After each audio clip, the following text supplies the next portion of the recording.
Le droit international les accorde ce droit, mais un pouvoir occupant n'a pas le droit, sous le droit international, d'utiliser la force militaire du peuple occupé. C'est interdit dans le droit international. Pour finir, j'aimerais vous lire un très court lettre rédigé par des survivants juifs de l'Holocauste et des descendants de l'Holocauste nazi qui condamnent le massacre des Palestiniens à Gaza. Alors ce que je vais faire, c'est très court, c'est 3 paragraphes. Je vais traduire en français en y allant. Je vous dis que vous pouvez trouver la lettre et les signataires. Je vous donnerai quelques-uns des signataires. La liste est trop longue, mais je vais vous donner quelques-uns.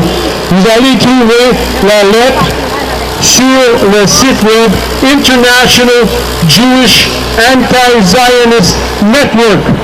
International Jewish Anti-Zionist Network. Et c'est intitulé Jewish Survivors and Descendants of Survivors of the Nazi Genocide unequivocally condemn the massacre of Palestinians in Gaza.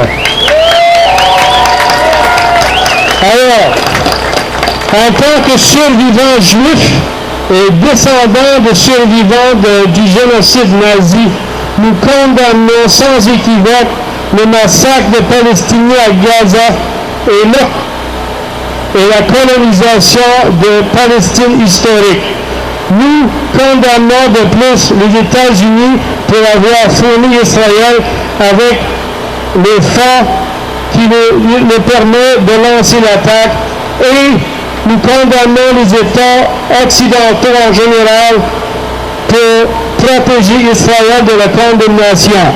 Le génocide avec le monde. Nous sommes profondément troublés par l'extrême déshumanisation raciste des Palestiniens dans la société israélienne. En Israël, des politiciens et des commentateurs dans le Times of Israel et le Jerusalem Post ont fait ouvertement appel au génocide des Palestiniens et les Israéliens de l'extrême droite maintenant portent le swastika. De plus, nous sommes dégoûtés et outragés par l'abus de notre histoire par Elie Wiesel qui continue de promouvoir des mensonges qu'il utilise pour justifier l'injustifiable. L'effort d'Israël pour détruire Gaza et le meurtre de presque 2000 Palestiniens, y compris plusieurs centaines d'enfants. Rien ne peut justifier le bombardement des abris de l'ONU, des domiciles, des hôpitaux, des universités. Rien ne peut justifier priver les gens de l'électricité et de l'eau. Nous devons élever collective et nous servir de notre pouvoir collectif pour mettre fin à toutes les formes de racisme, y compris le génocide des peuples palestiniens.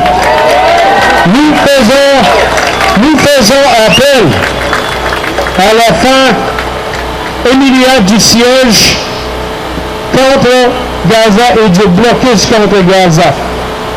Nous faisons appel au point de boycott économique, culturel et académique contre Israël. Jamais plus pour vouloir dire jamais plus pour personne. Je vous lis quelques signataires. Hazel Meyer, survivor of Auschwitz, living in the Netherlands.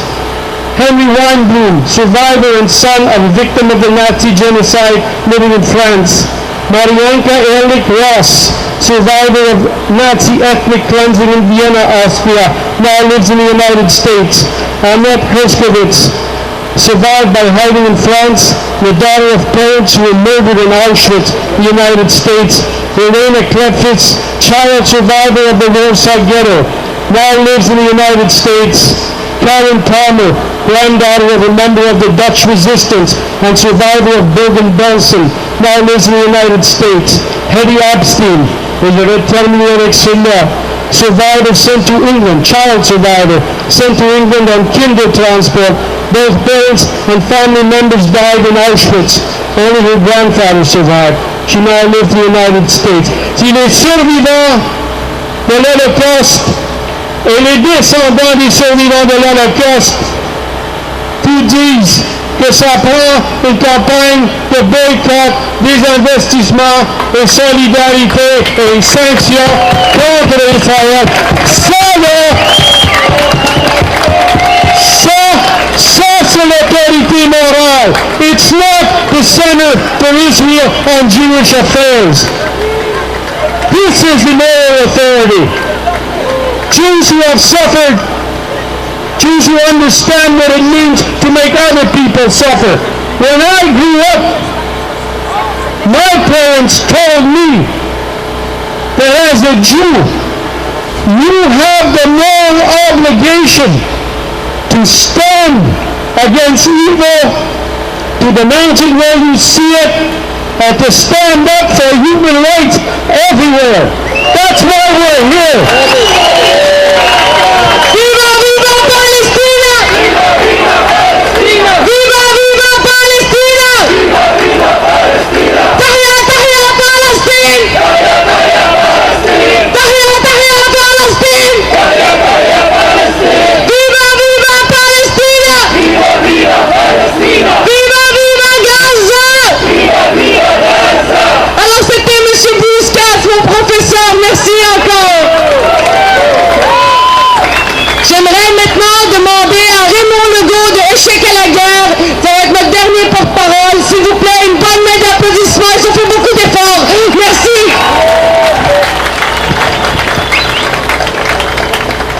Nous sommes venus ici aujourd'hui pour faire entendre notre voix solidaire avec le peuple palestinien.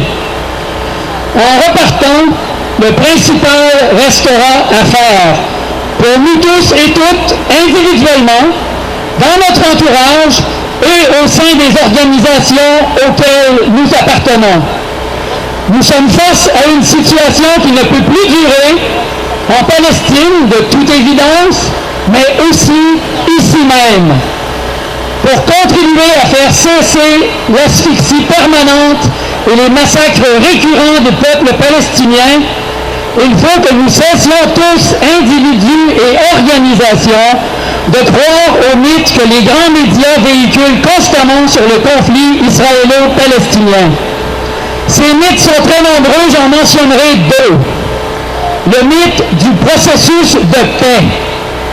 Il n'y a jamais eu de véritable processus de paix dans le conflit israélo-palestinien. Quand les accords d'Oslo ont été signés il y a 21 ans, les Palestiniennes et les Palestiniens ont espéré.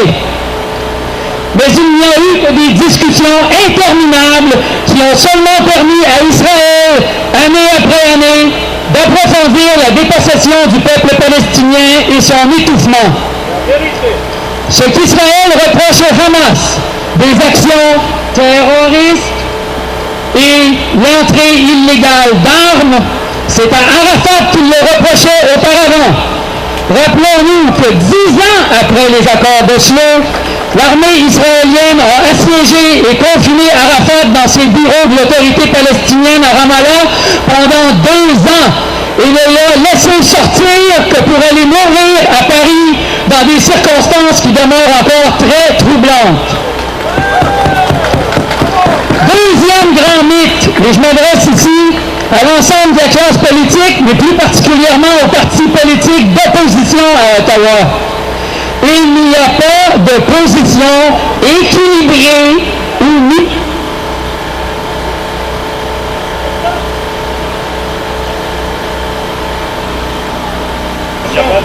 Attention, comment ça? Il n'y a pas de position équilibrée ou nuancée à rechercher. Tant que vous emploierez ce langage, vous ne ferez que contribuer à perpétuer l'oppression du peuple palestinien. il y a un peuple occupé, il y a une puissance occupante dont les violations du droit international et l'impunité doivent cesser. Pour les organisations de la société civile québécoise et mondiale, ce n'est pas principalement des canaux politiques que nous devons attendre une solution au conflit. Cela fait déjà 8 ans que la société civile palestinienne a appelé à une campagne BDS. Il est grand temps que pour l'ensemble des organisations de la société civile québécoise, et en particulier les plus grandes et les plus influentes, cette discussion se fasse dans leur rang pour qu'enfin nous contribuions tous à faire grandir le mouvement de boycott des investissements sanctions jusqu'à ce qu'Israël, comme le régime d'apartheid en Afrique du Sud, n'ait plus d'autre choix que de se conformer au droit international. Il ne faut pas s'illusionner en pensant que le problème n'est qu'à Ottawa. Le problème est ici même au Québec. Le régime des rentes du Québec et de très nombreux fonds de pension de syndiqués investissent dans des compagnies israéliennes dont plusieurs profitent de l'occupation ou contribuent à la perpétuer. C'est un devoir de tous les organismes syndicaux de faire l'étude systématique de ces investissements et d'y mettre fin. Ici même au Québec, des entreprises collaborent à l'occupation et sont étroitement complices des crimes commis par Israël. La compagnie CAE à Montréal, sur Côte-de-Liesse, pour ne nommer que celle-là, est le principal fournisseur de matériel de simulation et d'entraînement pour les opérateurs de drones israéliens. Ici même, au Québec, on assiste, comme partout au Canada, à une montée du militarisme. L'appui indéfectible et sans condition à Israël est une partie intégrante de cette montée du militarisme au Canada, montée du militarisme qui existe aussi bel et bien au Québec. Là-dessus, je vous inviterai à lire la brochure du collectif qu'on vient de sortir il y a quelques semaines, 50 quelques pages qui documentent la montée du militarisme au Canada et ici même au Québec. Nous devons mettre fin au blocus, fin à l'occupation, fin à la colonisation, justice pour la Palestine, rien de moins.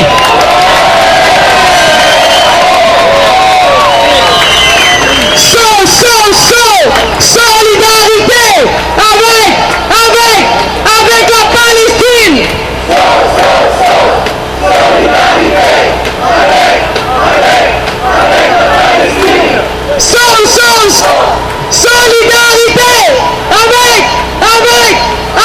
Palestine.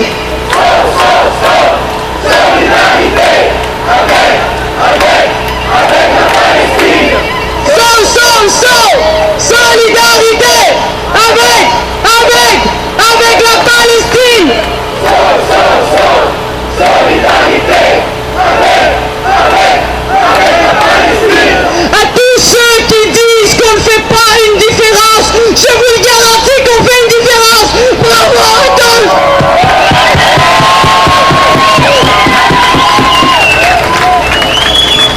Maintenant, Monsieur Joël Cam va nous lire un poème qui est arrivé de l'Inde en solidarité parce que c'est au monde, c'est partout au monde la solidarité. Viva, viva Palestina! Viva, viva Palestina! Viva Palestina! Viva, viva Palestina! J'ai reçu ce poème d'un très grand poète indien qui habite Delhi ce matin, poète de langue hindi, il s'appelle Assad Zaidi. Il me l'a envoyé, l'original, que lui il a reçu en anglais et il l'a traduit en hindi. Je vais vous lire le poème en anglais, ensuite je fais la traduction française moi-même, que je vous lirai après. Oh rascal children of Gaza, il s'adresse aux enfants de Gaza. You who constantly disturbed me with your screams under my window. You who filled every morning with rush and chaos. You who broke my vase and stole the lonely flower on my balcony. Come back. Come back and scream as you want and break all the vases and steal all the flowers. Come back. Just come back. Le poème est d'un poète palestinien qui habite Gaza, qui est né à Gaza. Il s'appelle Khaled Juma et il est très connu pour les livres qu'il écrit pour les enfants et les poèmes qu'il écrit pour les enfants de Gaza.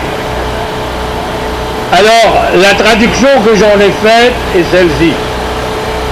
Ô petits enfants vauriens de Gaza, vous qui me dérangiez sans cesse avec vos cris sous ma fenêtre, vous qui remplissiez chacun de mes matins avec vos courses et votre chaos, vous qui brisiez mes vases et qui avez volé la fleur unique de mon balcon, revenez, revenez et criez tant que vous voudrez et cassez tous les vases que vous voudrez et volez toutes les fleurs, mais revenez, tout juste, revenez. Nous ne resterons pas silencieux devant les massacres. Nous ne resterons pas silencieux devant l'apartheid. Vive la Palestine, merci d'être venus.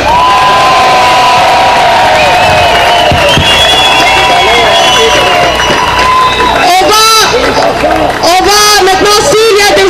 On a 450 enfants, plus de 450 enfants qui sont morts et on veut lancer des ballons. Plusieurs de ces ballons ont des noms de ces enfants. Et pour leur rendre hommage, et le Québec est solidaire, nous lancerons ces ballons de paix.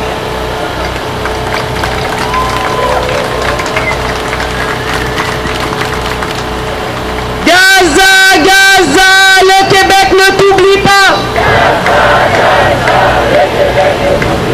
Gaza, Gaza, le Québec est avec toi.